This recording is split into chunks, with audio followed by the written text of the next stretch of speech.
Mobile phone نے دنیا بدل دی ہے، پاکستان نہیں بدلا، دنیا بدل گئی ہے۔ بچوں کے پاس اب وہ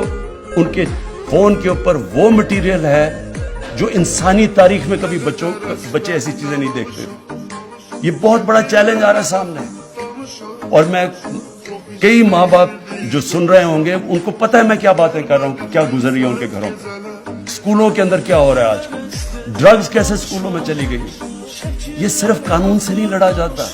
یہ معاشرہ لڑتا ہے، اور اس لیے میں واپس آ رہا ہوں کہ اس کا صرف ایک راستہ ہے کہ ہماری ساری قوم عشق کرتی ہے نبی صلی اللہ علیہ وسلم سے، ہم عشق کرتے ہیں ان سے، لیکن ان کی زندگی کی جو حکم ہے قرآن میں کہ ان کی سنت اپنی زندگی کے اوپر لاگو کرو، وہ تو کریں، وہ کر نہیں رہے ہم، اور کنفیوژن ہے ٹوٹل۔ ڈرامے جی ٹی وی کے اوپر ہالی ووڈ سے بالی ووڈ اور بالی ووڈ سے ادھر، میں کہا آپ کو نہیں پتا کہ اس کا کیا اثر ہو رہا ہے معاشرے میں؟ کہتا جی دیکھتا ہی کوئی نہیں ہے۔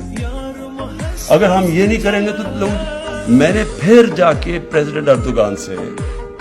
اس کا وہ جو ارطغرل ڈرامہ لے کے آیا یہاں، اس لیے لے کے آیا ان کو بتانے کے لیے کہ اس میں فحاشی نہیں ہے، وہ سب سے زیادہ دیکھا جاتا ہے۔ اور اس نے کیوں، پریزیڈنٹ اردوغان نے مجھے بتایا اس نے کیوں ترکی میں شروع کیا، یہ پریزیڈنٹ اردوغان نے زور لگا کے یہ سارا کیا تھا، یہ بھی اور بھی ڈرامہ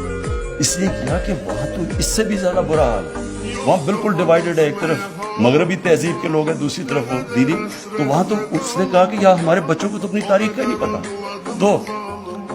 میڈیا کی بھی بہت بڑی ذمہ داری ہے، یہ جو میں پھر سے جب کہتا ہوں کہ جب ہم یہ لڑیں گے، یہ جو سیکس کرائم ہے، یہ جو اپنے معاشرے کو خاندانی نظام بچانا ہے، یہ ہمیں واپس جانا پڑے گا،